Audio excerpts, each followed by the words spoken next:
So I invite you to just take this time as we truly celebrate the different religions and that golden thread that Ernest Holmes speaks about. We light the first candle in honor of Christianity. Now we have received not the spirit of the world, but the Spirit which is God, that we might know the things that are freely given to us of God. We light the second candle in honor of Judaism. We must conclude that nothing is outside of God. This applies to everything that exists, large and small. They exist solely through the divine energy that flows to them and clothes itself in them. So divinity flows and adheres in each thing that exists. This is the secret meaning of the verse. God's presence fills the entire world. We light the third candle in honor of Sufism. For your heart is polished mirror. You must wipe it clean of the veil of dust that has gathered upon it, because it is destined to reflect the light of divine secrets. We light the fourth candle in honor of Hinduism. The mind is susceptible to suggestions. It learns whatever you teach it. We light the fifth candle in honor of Taoism. Close your mouth. Block off your senses. Blunt your sharpness. Untie your knots. Soften your glare. Settle your dust. This is the primal destiny. We light the sixth candle in honor of Jainism. The greatest mistake of a soul is non-recognition of its real self, and can only be corrected by recognizing the real self.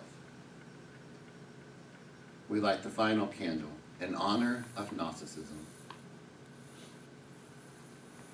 He who has known himself has already achieved knowledge about the depth of all.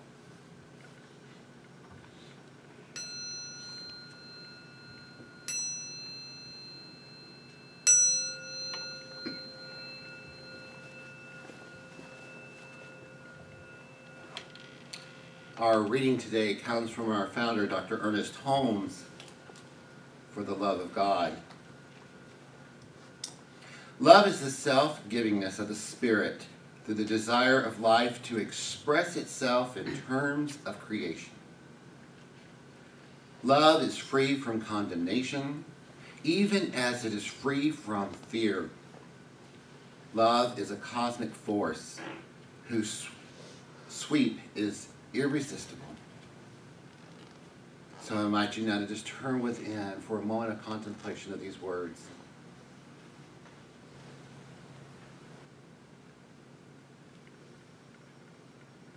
And how wonderful it is to know that right here, right now, Spirit is. That it fills this room, it fills the space between us, around us, through us, as us.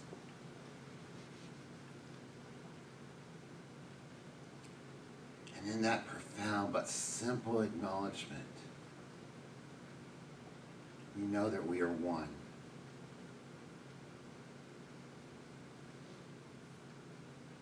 We express ourselves in many different ways, but it is one expression of Spirit. And I know that right here and now, Spirit is expressing itself through this service in divine right action. And I simply just rest in that knowledge and that truth and allow it to lift me up higher and higher. And so it is. So I just realized, as Michael was reading so beautifully, that I didn't change the readings from January to February. Oops! However, However, they're all really appropriate anyway, right? Because it's the mystics, and the mystics are mostly appropriate to anything. We are in a new month. It's February, which is astonishing, but it is a new month, and the focus in February is love. And we focus on love because, as the February candlelighting readings would have expressed, love is what we need to thrive. Love is what we need to thrive. It is the big, expansive love that our deepest selves crave. Some of the words of those readings you will recognize. If I do not have love, I am as nothing. That's from the Christian scriptures. Love came and it filled me with the beloved. It became everything. Love is something you and I must have. That's a Native American reading that we've heard before. Love is something you and I must have, because without it we falter. And the main thing is to love.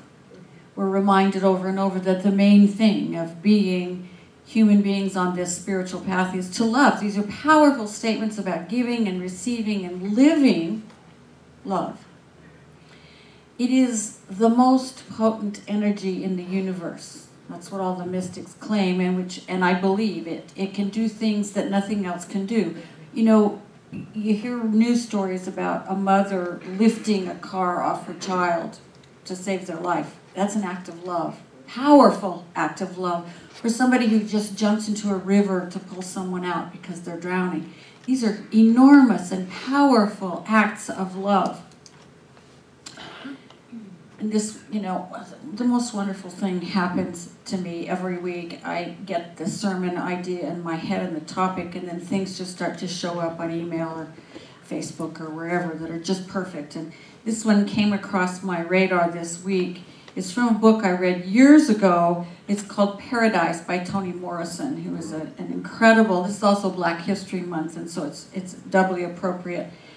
She's an incredible writer.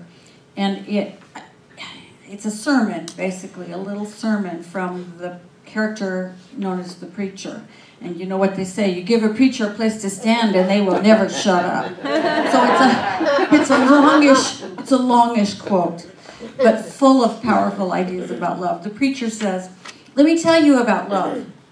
That silly word you believe is about whether you like somebody or whether somebody likes you back, or whether you can put up with someone and they can put up with you in order to get something or someplace you want. Or you believe it has to do with how your body responds to another body. Love is none of that. There's nothing in nature like it. Love is divine only and difficult always. If you think it's easy, you're a fool. If you think it's natural, you're blind. It is a learned application without reason or motive except that it is God. You do not deserve love regardless of the suffering you have endured. You do not deserve love because somebody did you wrong. You did not deserve love because you want it. You can only earn by practice and careful contemplation the right to express it, and you have to learn how to accept it, which is to say you have to practice God. You have to think God carefully. Love is not a gift, it is a diploma. It is a diploma conferring certain privileges, the privilege of expressing love and the privilege of receiving it. How do you know you've graduated? You don't. What you do know is that you're human and therefore educable, and therefore capable of learning how to love, and therefore interesting to God, who is interested only in himself, which is to say he is interested only in love. Do you understand me? God is interested in love and the bliss it brings to those who understand and share that interest. God bless the pure and holy. Amen. And thus saith the preacher. There's a whole lot there in that little piece. First, the preacher says you have to earn love through practice and contemplation. I would say we don't have to earn it, we have to learn it. We have to learn love through practice and contemplation. And he's saying that we have to practice giving and receiving love. We have to unlearn all the defensive behaviors and thoughts that we've picked up that let us practice only infatuation or need rather than love. we practice to learn to expand into love that is vast and beautiful and lasting and eternal. And second, preacher says that God is interested only in itself, which is to say it is interested only in love. I love that line. Because love is the primary characteristic of the divine, right? Every mystic tells us that. And it is also the glue, I believe, that holds the universe together. Somebody said, people think it's electromagnetic forces, but it isn't, it's love.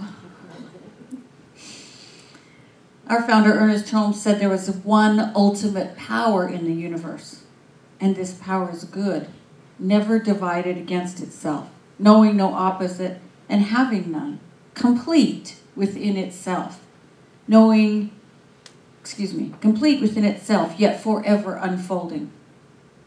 That unfolding is what the mystics say is Spirit's act of love. It unfolds itself as creation and loves itself as creation.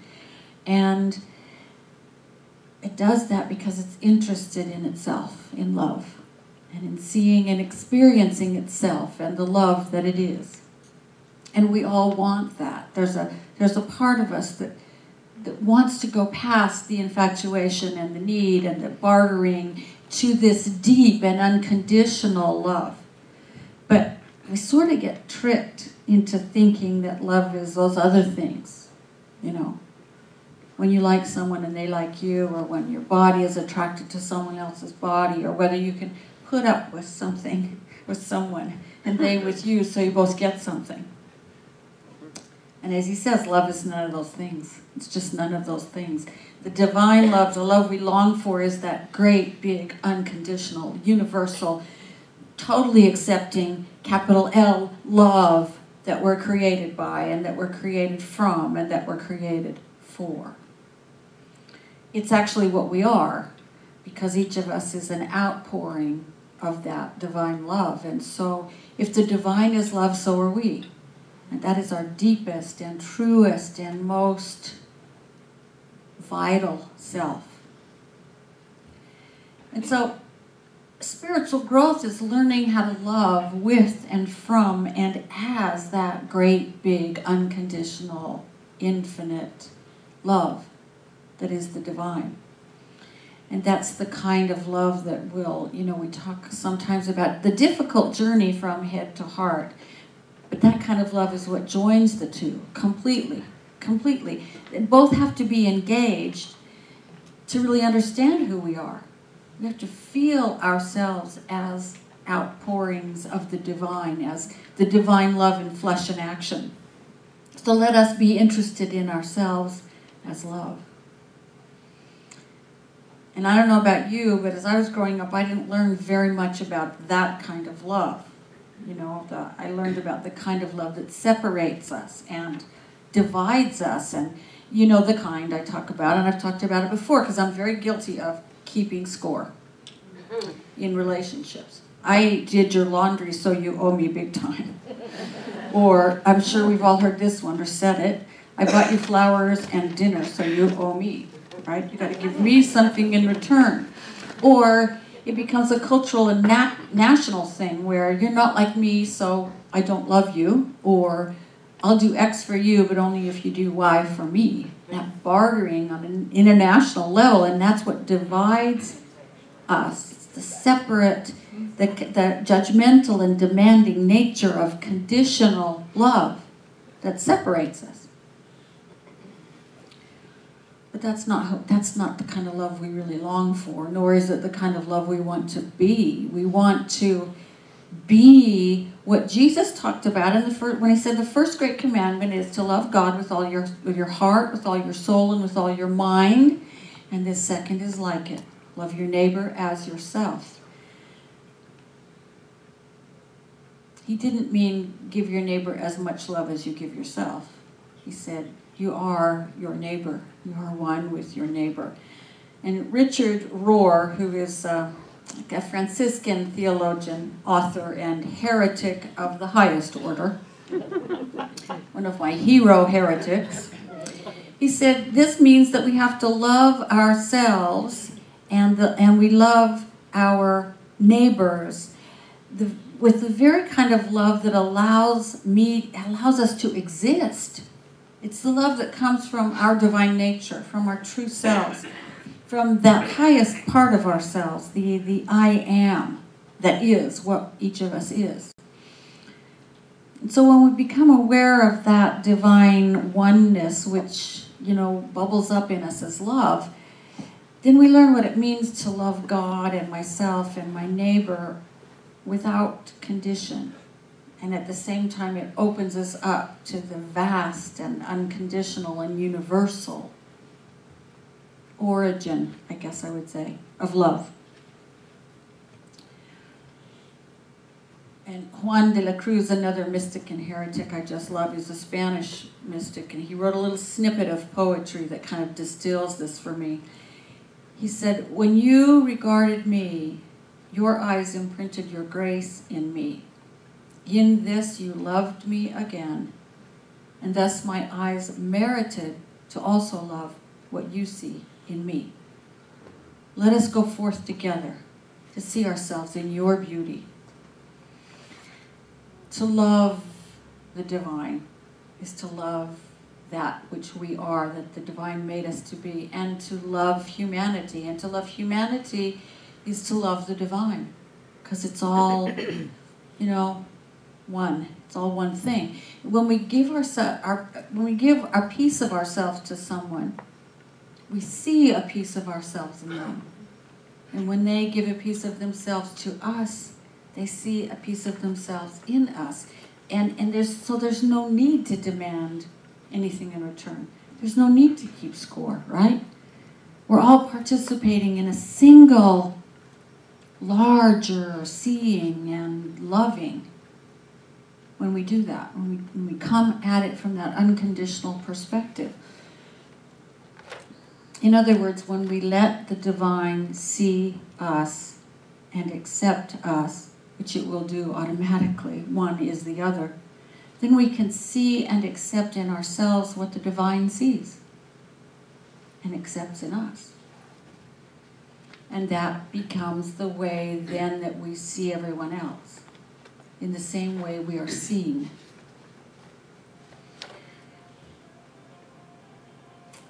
I guess the scary part of this is that seeing has to begin with us. We have to begin to see all of ourselves. And that's not really something we like to do very much, is it? Because when we do that, we discover, some less than pretty spots. But ultimately, we discovered that we are absolutely accepted, just as we are, as all we are, warts and all. Then we can give someone else the same experience of seeing all that they are and accepting them fully. And that is love. That is the glue that holds the universe together. But we have to be willing to look at all of ourselves. And that means that sometimes we see black spots and shadowy corners and petty little hatreds and prejudice and crabbiness and all that stuff we all carry around, every single one of us. And, sometimes it's not that pretty light-filled sight we want to be there. Because we all have nasty bits, right? We all have pieces of ourselves that we pick up just because we're human. We learn them. The shame that we carry from something that happened when we were 3 or 5 or 7. And the guilt from every time we were unkind or rude or judgmental or mean. The prejudice that we imbibe from the air we breathe, and we don't even know it's there. We have to unlearn it. We don't want to look at those parts of ourselves. But until we look at them, then we live in the suffering, what the Buddhists call the suffering of suffering. The perpetual state of feeling not fully accepted. Because we hold them apart from ourselves and say, oh, that's not me. But it is us. And until we accept it, then we're not fully accepting ourselves, and God is not fully accepting us, because we're not. So we have to let the divine in us see all of us, every bit, every bit. And then we understand that we have always been fully and completely accepted and loved. And then we can extend that to someone else. It's only when we agree to be willing to see all of ourselves and to bear all of ourselves to ourselves, and thereby to the divine, that we begin to transcend the guilt and the shame and the remorse and the petty resentments and hatreds. When we reveal all, we find all is accepted. And we also have to be willing, in order to enter into this kind of love, to be willing to accept the pain of loss. Many of us have lost a beloved pet, or many beloved pets. That's the name of the game. They don't live as long as we do, unless they're tortoises, which can be absolutely beloved and loving pets, just not very many of us have them. It's too cold for tortoises here. They don't live as long as we do, and if we're lucky, then we get to walk through loss after loss of our beloved fur babies. And it hurts. It hurts bad. There's been some studies recently that say it's as big a loss as losing a human being that you love. But we cannot miss out on that love in order to skip the hurt, right? That's why we have our kitties and our doggies and our birds and all kinds of things. If we never love, we'll never suffer that loss. But we never get that which makes us whole either. It's a much greater loss to never have that. None of us want to choose suffering, do we? We don't want to choose suffering. We don't want to miss the loss of anything or anyone that we love. We don't want to have to look in the dark and cobwebby corners of ourselves and say, ooh, what's there? But being human, now I'm going to say this because I say it almost every week, being human is a paradox. There is this cobwebby stuff over here, and there is this light brighter than we've ever known over here. And we walk as both of those are true at exactly the same time. That is the paradox. And there's a deeper paradox here, because the suffering of love opens our minds to love. It does. It brings us to the point of setting down the defenses. Saying, I'm not going to hold this up and protect myself from love any longer. It gets us to take off the armor and lean in to love. Leaning into love and loving without hesitation is the thing that just springs our hearts wide open. And then the heart and the mind come together, and we are able to love with our whole heart and our whole soul and our whole mind. And we become deep-rooted. Deep-rooted. Parker Palmer, who's a Quaker, and he's probably not a Quaker heretic, because I'm not sure there's any such thing, but I think Quakers are all heretics, and I love that. But anyway, I'm using heretic in the best sense of the word. I hope you understand that. He wrote this poem, and part of the poem is, he's in the middle of the trees, and he's bearing all that he is, and he says, I suddenly feel accepted. I feel myself stand my own ground, deep-rooted as a tree, while time and all these troubles disappear. That's the result of being willing to suffer seeing ourselves, being willing to show ourselves naked to ourselves and to God, and being willing to suffer the loss that comes from love. We are deep-rooted in life itself, and these troubles and this time, they all disappear, and we are simply in universal, real, deep, wide, infinite love. And I think that's what Ernest Holmes called the mental and spiritual coin that we pay to rise into our fully loved and fully accepted and fully lovable and fully acceptable birthright. To love and to be loved and to love as the divine loves us. That's when we're deep rooted and time and all these troubles disappear.